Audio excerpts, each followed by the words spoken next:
नमस्ते बच्चों, आपके सामने एक नया वीडियो लेकर उपस्थित हो गया हूँ।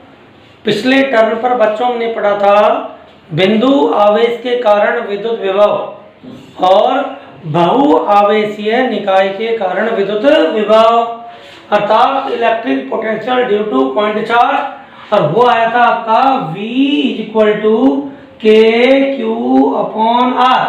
बिंदु आवेश Q के कारण R दूरी पर विद्युत विभव का मान हमने निकाला था और ये देखा था कि यदि हमारे सिस्टम में एक से अधिक बिंदु आवेश हैं तब उन सभी बिंदु आवेशों के कारण विभवों का बीजगणितीय योग करेंगे। अर्थात विभव के फॉर्मूले में हम जो आवेश है उसको विद साइन रखेंगे, चिन्ह सहित रखेंगे और सबका क्या करेंगे, बीजगणितीय योग। ठीक, अब हमारा जो नेक्स्ट टॉपिक है वो है विद्युत द्विध्रुव के कारण विद्युत विभव, electric potential due to electric dipole.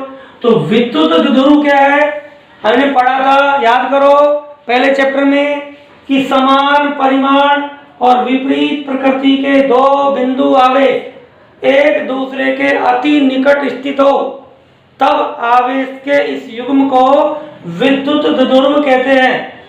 और विद्युत द्विध्रुव की जो स्ट्रेंथ थी उसको हमने एक भौतिक राशि के द्वारा परिभाषित किया था जिसे कहते हैं विद्युत द्विध्रुव आघूर्ण। वो क्या था, P = Q और गुणा में 2A या 2A। ठीक है, विद्युत द्विध्रुव आघूर्ण और सदिश राशि है P वेक्टर डायरेक्शन द्विध्रुव की लंबाई की ओर होगी, अर्थात -Q से +Q की ओर इसकी दिशा होगी। तो ये चीजें पिछली जो पढ़ी हुई है इसको हम काम लेंगे। अब है क्या लिखेंगे हम, माना -Q व +Q आवेश से निर्मित एक विद्युत द्विध्रुव AB है। क्या है, विद्युत द्विध्रुव AB है जिसकी लंबाई 2A एवं विद्युत द्विध्रुव आघूर्ण P vector = Q × 2A vector है। इस विद्युत द्विध्रुव के कारण द्विध्रुव के मध्य बिंदुओं से R दूरी और अक्ष से थीटा कोण पर स्थित किसी बिंदु P पर विद्युत विभव ज्ञात करना है। अब बताओ P पर विद्युत क्या होगा, पहले इस -Q आवेश के कारण विभव निकालेंगे, +Q आवेश का निकालेंगे, दोनों को जोड़ देंगे। तो लिखेंगे A पर स्थित -Q आवेश के कारण P पर विभव, बिंदु P पर विभव, इसको हम V1 से लिख लें तो V1 = हो जाएगा -KQ/R1, क्योंकि ये डिस्टेंस है कितनी ली है, R1, इक्वेशन नंबर 1।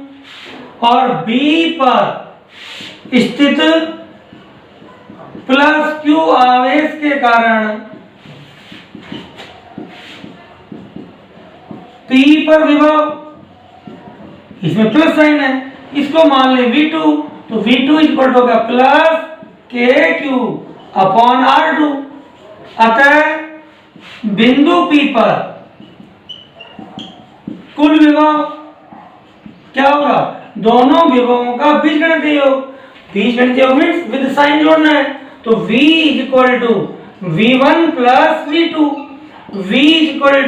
V1 की वैल्यू पुट करो -KQ/R1, ऐसे V2 की वैल्यू यहां से लिख दो KQ/R2। ठीक, इसको आगे सॉल्व करें तो प्लस टर्म को पहले ले लें, माइनस को बाद में, और KQ क्या ले ले, कॉमन। तो V = KQ, ये क्या आ गया, कॉमन, तो यहाँ क्या बचेगा, 1/R2 माइनस ये बच गया 1/R1। अब देखिए V = KQ और यहाँ पर आपका लघुत्तम क्या जाएगा, R1 R2, R2 से डिवाइड करेंगे तो R1 बचेगा और माइनस R1 से डिवाइड करेंगे तो R2 बचेगा। तो ये इक्वेशन नंबर 3। तो क्या है, V = KQ R1 - R2 बटा R1 R2। तो देखो बच्चों, अपने ये आ गया था वैल्यू। अब यह ध्यान देने वाली बात है, फाइनल फॉर्मूला नहीं है अभी, क्योंकि हमको निकालना है बिंदु पी आर थीटा पर। तो हमें जो चीज दी हुई है वो है आर और थीटा, और हमारा फॉर्मूला आ गया R1 और R2 के रूप में। अतः हमें R1 और R2 के मान रखने हैं, किसके रूप में? R और थीटा के रूप में। अब इसके लिए क्या करते हैं, हम ये जो OP है उसको पीछे को बढ़ाते हैं और यहां से लंब डालते हैं, और चूंकि जो R है मध्य बिंदु से P की दूरी, उसकी तुलना में द्विध्रुव की लंबाई क्या है? बहुत कम। तो उस कंडीशन में ये जो आपकी दूरी है कौन सी? AP और CP लगभग बराबर होगी।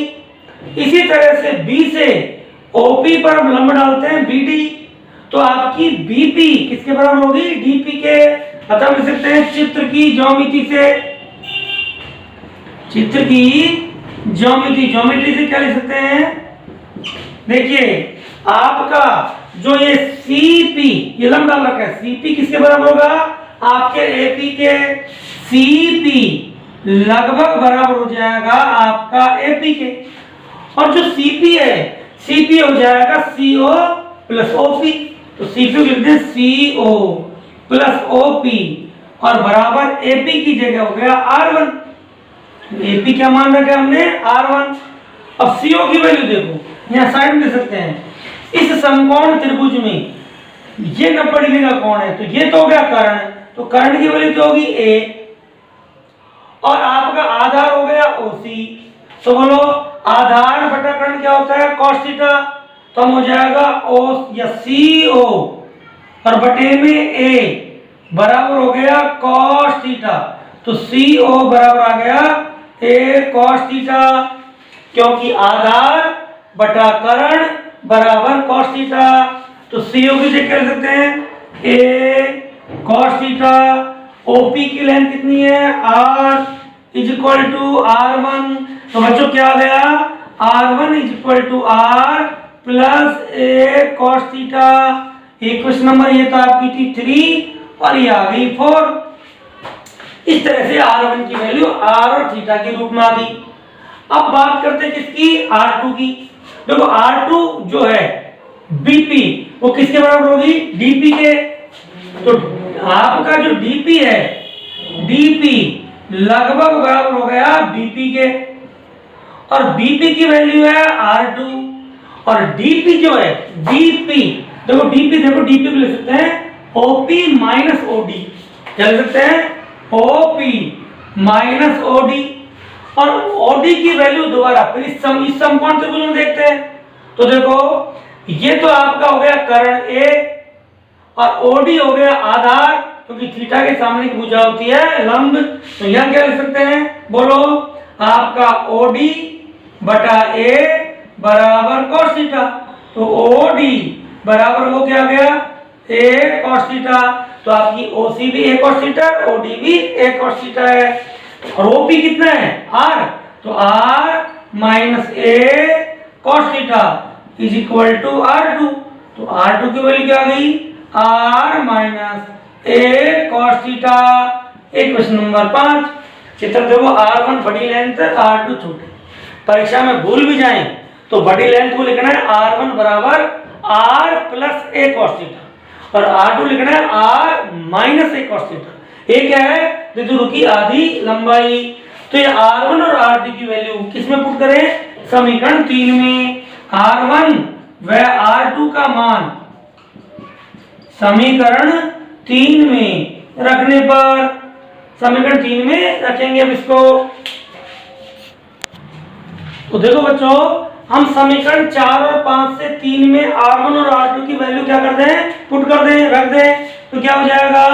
V बराबर KQ, और वैल्यू रखे तो R1 की जगह R plus A cos theta minus R minus A cos theta बटा R plus A cos theta गुणा में R minus A cos theta. ये हमने इसके मान रख दिए। अब देखो इस कोष्टक को खोलें तो V बराबर KQ R plus A cos theta minus R, minus minus क्या हो गया? प्लस A cos थीटा, और यहाँ फॉर्मूला लग गया बीजगणित का सर्वसमी का a प्लस बी गुणा a minus b is equal to a square minus b square. तो क्या हो गया r स्क्वायर और इसका स्क्वायर क्या हो जाएगा a square cos square theta. ठीक, r से r कैंसिल हो गया, a cos theta v is equal to k q, ये हो गया 2a cos थीटा बटा r square minus a square cos square theta. क्योंकि ये हम जानते हैं ना q इंटू 2a, बताओ क्या है, विद्युत द्विध्रुव के एक आवेश और द्विध्रुव की लंबाई क्या बोलते हैं स्मॉल p, विद्युत द्विध्रुव आघूर्ण। क्या है, भूल गए, चैप्टर क्वेश्चन पढ़ा था, विद्युत द्विध्रुव आघूर्ण इलेक्ट्रिक डाइपोल मोमेंट। तो हम इसकी जगह क्या लिख सकते हैं q इंटू 2a की जगह लिख सकते हैं p। तो v equal to k p cos theta upon r square minus a square cos square theta, ये आ गया। तो देखो हमारा फॉर्मूला आ गया था v equal to k p cos theta upon r square minus a square cos square theta. अब r क्या है, r है प्रेक्षण बिंदु की द्विध्रुव से दूरी और आपका a क्या है द्विध्रुव की आधी लंबाई। अब द्विध्रुव के आवेशों के बीच की दूरी एंगस्ट्रॉम कोटि की होती है, बहुत छोटी होती है, इसलिए चूंकि r is very very greater than a, अतः r square minus a square cos square theta लगभग बराबर क्या हो जाएगा r स्क्वायर। क्योंकि इसकी तुलना में ये वैल्यू नेग्लिजिबल है, नगण्य है, अतः r स्क्वायर ही मान लिख सकते हैं इसका। तो v इक्वल टू क्या हो गया k p cos थीटा बटा r स्क्वायर, ये आपका फाइनल फॉर्मूला है किसका, विद्युत द्विध्रुव के कारण विद्युत विभव का किसी बिंदु p r थीटा पर। तो ये फॉर्मूला आपको याद रखना है, ये आपका इक्वेशन जो भी है नंबर 6। तो ये क्या है विद्युत द्विध्रुव कारण विद्युत विभव। आगे ध्यान दीजिए, इस फॉर्मूले को कई रूप हैं, बहुरूपी है, इसके और रूप क्या क्या है देखो, ध्यान दो बच्चों कि यदि हमारे पास p वेक्टर विद्युत द्विध्रुवाघूर्ण और r कैप इस बिंदु का जो स्थिति सदिश है उसका इकाई सदिश, इनका अदिश गुणनफल करें तो देखो हम जानते हैं कि a vector dot b vector बराबर a का परिमाण b का परिमाण और दोनों के बीच के गुण का cos होता है। a vector dot b vector equal to ab cos theta. तो इसको सॉल्व करें, p वेक्टर का परिमाण p, r कैप का परिमाण 1, इकाई सदिश है, और क्या हो गया cos थीटा, तो बराबर क्या हो गया p cos थीटा। तो देखो आपका जो p cos थीटा है, p cos थीटा, उसकी जगह क्या लिख सकते हैं हम p vector dot r cap. तो क्या लिखा जा सकता है v equal to k p vector dot r cap और बटे में r स्क्वायर। तो कंफ्यूज नहीं होना है, इस फॉर्मूले को विद्युत द्विध्रुव के कारण किसी बिंदु p r थीटा पर विभव इस रूप में भी लिखा जा सकता है। और देखो नया रूप, ठीक, क्योंकि जो इकाई सदिश होता है, इकाई सदिश बराबर सदिश बटा सदिश का परिमाण होता है, इसलिए r कैप की जगह मैं ये लिख दूं तो नीचे एक r और गुणा हो जाएगा, तो क्या हो जाएगा r क्यूब।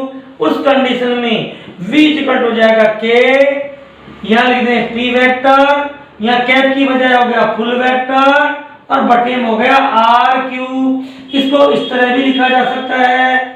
तो आपका फॉर्मूला नंबर 6, 7 और 8 एक ही चीज है, लिखने का तरीका अलग अलग है। तो समीकरण 6, 7, 8 सबके सब क्या है विद्युत द्विध्रुव के कारण विद्युत विभव के फॉर्मूले हैं। तो देखो बच्चों, अपने विद्युत द्विध्रुव के कारण किसी बिंदु p r थीटा पर विद्युत विभव का फॉर्मूला ये आया है, वो तो उसके अंदर रूप है, मुख्य फॉर्मूला यही है। अब इसमें हम स्पेशल केस या विशेष स्थितियां लेते हैं। विशेष स्थितियां देखिए, नंबर फर्स्ट पहली स्थिति लेते हैं कि यदि आपका ये बिंदु P इसको इस पकड़ के यहाँ ले आए, यहाँ आ जाए बिंदु P, तो बताओ थीटा कितना हो जाएगा 0। तो स्थिति क्या है, जब बिंदु P का हो विद्युत द्विध्रुव की अक्ष पर हो, विद्युत द्विध्रुव की अक्ष पर हो, तब थीटा क्या हो जाएगा 0 डिग्री और cos 0 डिग्री की वैल्यू क्या होगी 1। अतः V अक्ष, अब ध्यान दीजिए cos की अधिकतम वैल्यू 1 होती है, अतः यह विभव का अधिकतम मान होगा। तो विभव का, विद्युत विभव का अधिकतम मान कहां पर होगा, अक्ष पर, और उसकी वैल्यू कितनी होगी, cos थीटा की वैल्यू होगी 1, तो हो गया Kp बटा r स्क्वायर। तो दो तरह के क्वेश्चनों में हम यही फॉर्मूला काम लेंगे। यदि वो कहता है कि विद्युत द्विध्रुवीकरण अधिकतम विभव ज्ञात कीजिए, तो फॉर्मूला होगा Kp बटा r स्क्वायर। वो कहता है विद्युत द्विध्रुवीकरण द्विध्रुव की अक्ष पर विभव ज्ञात कीजिए, तब भी होगा Kp बटा r स्क्वायर। अधिकतम विभव निकलवाए और चाहे अक्ष पर विभव निकलवाए, फॉर्मूला होगा Kp अपॉन r स्क्वायर। स्थिति सेकंड, आप देखिए ये जो लाइन होगी जो यहाँ से 90 डिग्री का कोण बनाएगी, ये क्या है इसकी निरक्ष। तो जब बिंदु P यहाँ जाएगा तो ये कोण कितना हो जाएगा 90 डिग्री का। तो जब बिंदु P विद्युत द्विध्रुव की निरक्ष पर हो, कहां पर हो, इक्वेटर ऑफ इलेक्ट्रिक डाइपोल की निरक्ष पर हो या भूमध्य रेखा पर हो, सॉरी इसे विषुवत रेखा भी कहते हैं, भूमध्य रेखा नहीं, विषुवत रेखा इक्वेटर भी कहेंगे। विषुवतीय रेखा पर हो तो उस कंडीशन में V, उस कंडीशन में क्या होगा, थीटा इक्वल टू 90 डिग्री, ये 90 होगा। और हमको पता है कि cos 90 की वैल्यू बच्चों क्या होता है, cos 90 डिग्री की वैल्यू होती है 0। इसलिए cos 90 की वैल्यू जब 0 हो जाएगी तो V निरक्ष, तो निरक्ष पर विभव क्या हो गया 0। तो आपके निरक्ष पर विभव का मान क्या होगा 0। अब जो आपका फॉर्मूला है उसको थोड़ा और डिस्कस करते हैं। देखिए जब तक आप फॉर्मूले को डिस्कस नहीं करोगे रिजल्ट नहीं आएंगे और चीजें समझ में नहीं आएंगी। अतः जब भी कोई डेरिवेशन करो या कोई फॉर्मूला निकालो तो उस पर मनन जरूर करो, उसको समझो, डिस्कस करो, ताकि न्यूमेरिकल प्रॉब्लम में कोई परेशानी नहीं आए और आपका इंटरेस्ट भी क्रिएट हो। तो देखिए नंबर फर्स्ट, ये आपके नोट डालो, नोट मानी एक्स्ट्रा चीज लिख रहे हैं। नंबर फर्स्ट आपका V बिंदु आवेश, बिंदु आवेश के कारण r दूरी पर विभव था KQ बटा r, और V द्विध्रुव, आपका द्विध्रुव के कारण विभव कितना है Kp cos थीटा और बटे में r स्क्वायर।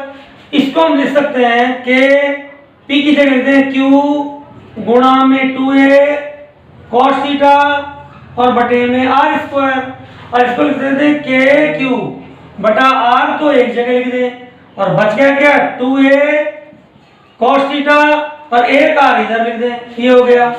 तो ये आपका KQ बटा r क्या हो गया, V बिंदु आवेश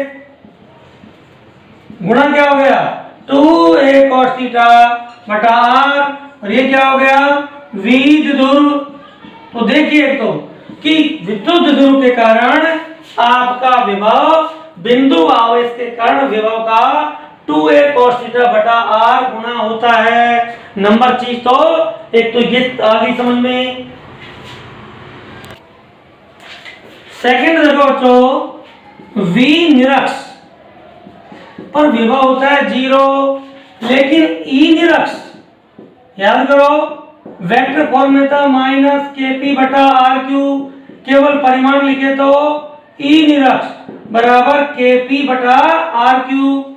तो ध्यान दीजिए कई बार क्वेश्चन पूछे कि एक उदाहरण दीजिए जिसमें विद्युत विभव क्या हो, शून्य हो और विद्युत क्षेत्र की तीव्रता शून्य नहीं हो। तो आप उदाहरण दे सकते हो विद्युत द्विध्रुव के निरक्ष पर, विद्युत द्विध्रुव के निरक्ष पर विद्युत विभव शून्य होता है लेकिन विद्युत क्षेत्र की तीव्रता शून्य नहीं होती।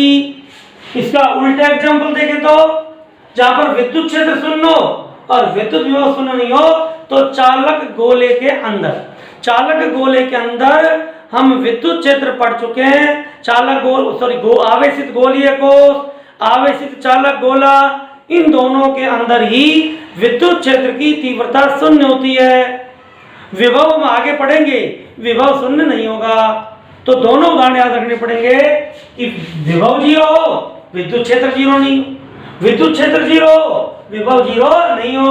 कई बार ये एग्जाम में पूछा जाता है ये चीज। थर्ड देखिए, विद्युत द्विध्रुव के कारण जो विभव है वो प्रोपोर्शनल होता है 1/r², और विद्युत द्विध्रुव कारण जो आपका तीव्रता होती है वो प्रोपोर्शनल होती है 1/r³। बिंदु आवेश में यहाँ होता है r और यहाँ होता है r²।